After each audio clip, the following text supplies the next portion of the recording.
Greetings to all. Today in this video we are going to discuss about an important concept in the operation of three-phase induction motor, that is slip.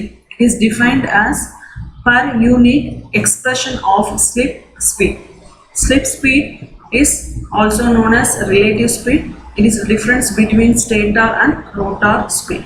So slip is a per unit expression of slip speed, and we know the formula for finding per unit value of any parameter, that is actual value by base value. So we can express slip as actual value by base value. So here the actual value is the relative speed, that is slip speed, that is ns minus m, and the base value would be the reference value. Obviously synchronous speed would be the reference value, that is base value for finding the value of slip, that is ns. So this is the formula for finding the value of slip, and we also express this value of slip in terms of percentage. So if you are going to multiply this value of s by 100, it will give the percentage value of slip.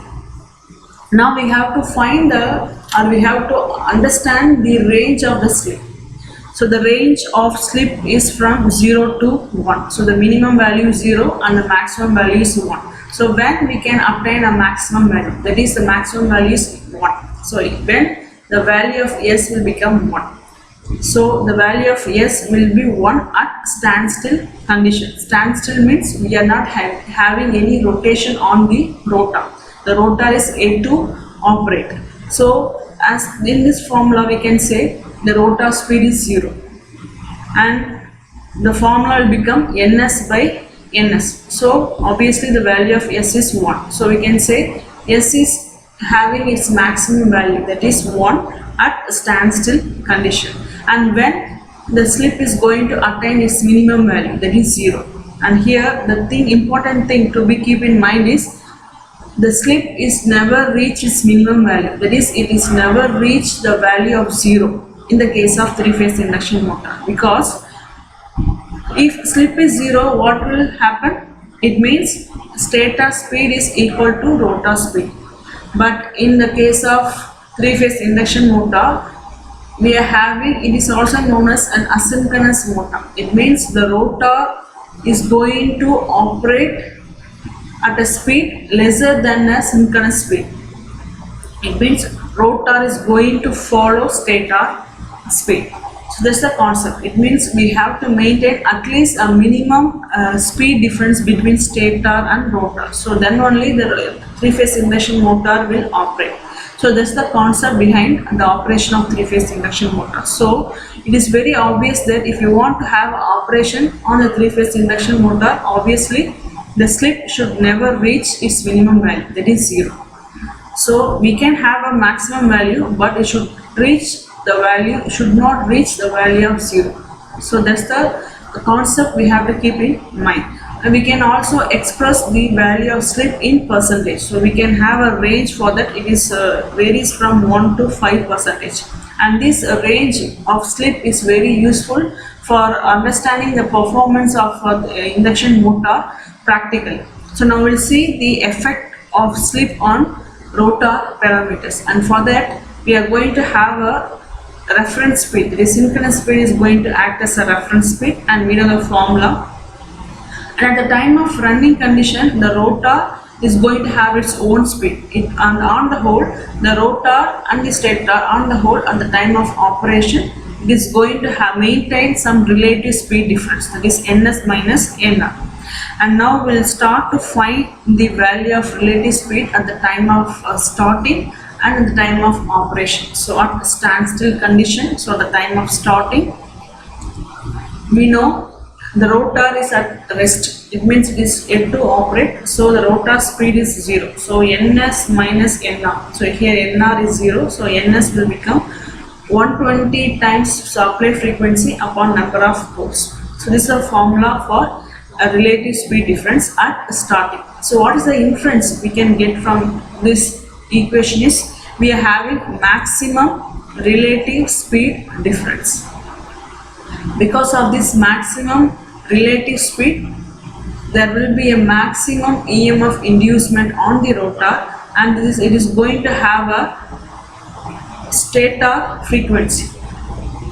So now we'll see the effect of relative speed difference, that is effect of slip at the time of running condition. And for that, at the time of operation, the rotor is going to have its own speed, that is Nr, and on the whole the machine is going to maintain a relative speed difference, that is Ns minus Nr, and it is going to have, the rotor is going to have its own frequency, that is we can say this as a rotor frequency. So this is a formula for relative speed at the time of running condition.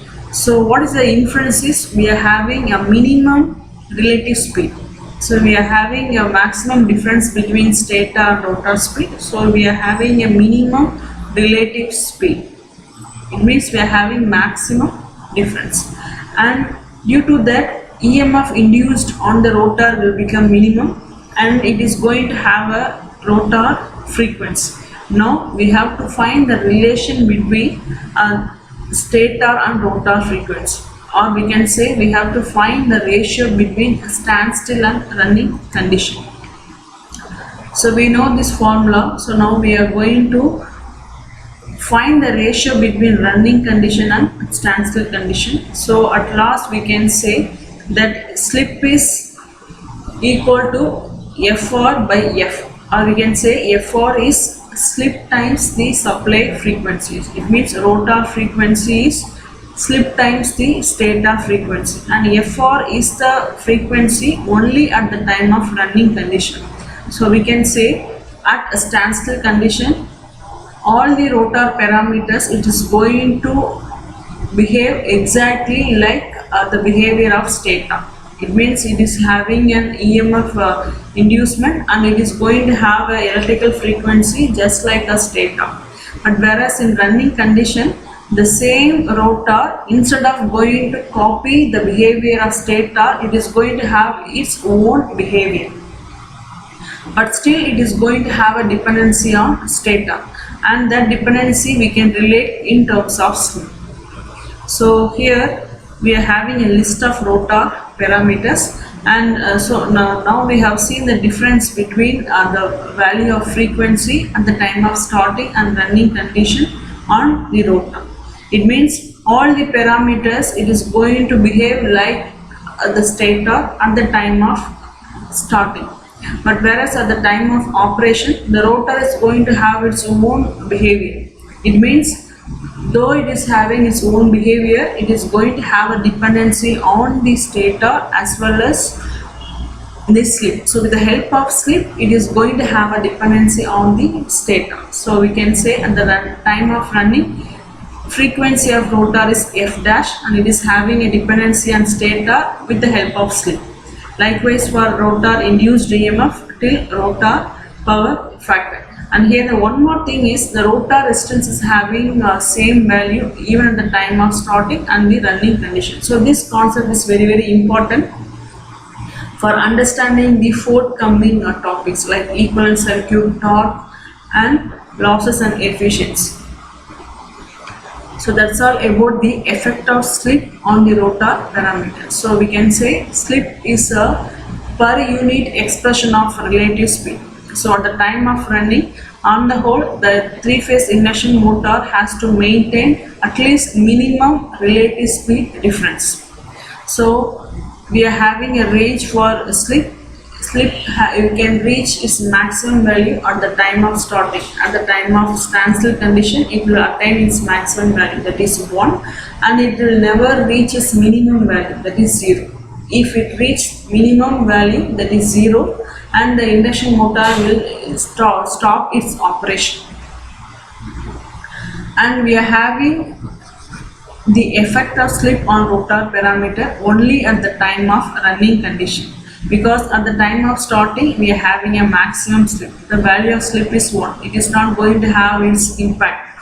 So only at the time of running condition, the slip is having an impact on the rotor parameters. So at the time of starting, the rotor is just behaving like a stator, and at the time of running condition, it is going to have a dependency on the stator, but with the help of slip value. This is the concept behind slip in the case of three-phase induction motor. Thank you.